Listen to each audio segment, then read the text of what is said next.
Rising Threat, Volume 3, by Lathenil of Sunhold. Ever so cautiously, I formed a cabal made up of others who distrusted the motives and methods of the Thalmor. Over several months, I liquidated my ancestral holdings and took whatever inheritance I could without raising any suspicions.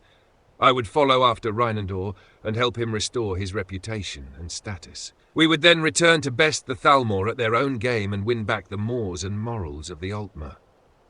The rest of my cabal would stay on Somerset Isle and win the trust of the Thalmor on whatever level best suited each of them, sending clandestine missives to me when possible.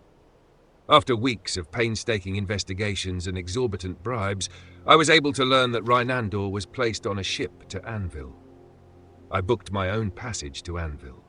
My search almost ended there, for Reinandor had never arrived in Anvil Harbour. My instinct that Reinandor met a duplicitous end was confirmed when I sought out several of the deckhands who were reported to be aboard Reinandor's vessel. All died under mysterious and violent circumstances. The first of many attempts on my life occurred soon after. Needless to say, I survived, but my grand plan to stymie the Thalmor fell apart without an esteemed leader to rally behind.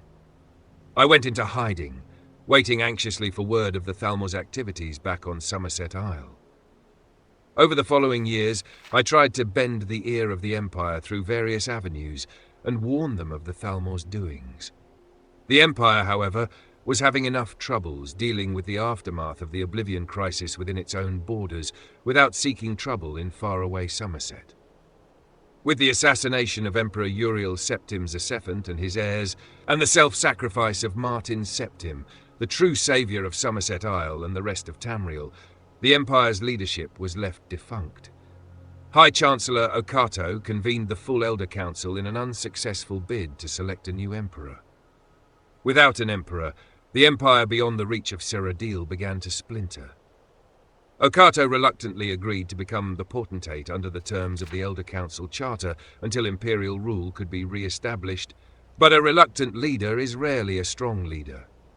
Potentate Okato made admirable efforts to rein in the bedlam that threatened to rip the empire apart, and was even making headway when Red Mountain erupted and destroyed much of Vardenfell, likely from Thalmor tampering, but I have yet to find proof of their misdeeds in this. What was left of Morrowind was thrown into absolute chaos. The effects of the eruption were felt even in Black Marsh, destroying roads and cutting off the imperial garrisons there. None were prepared for what happened next.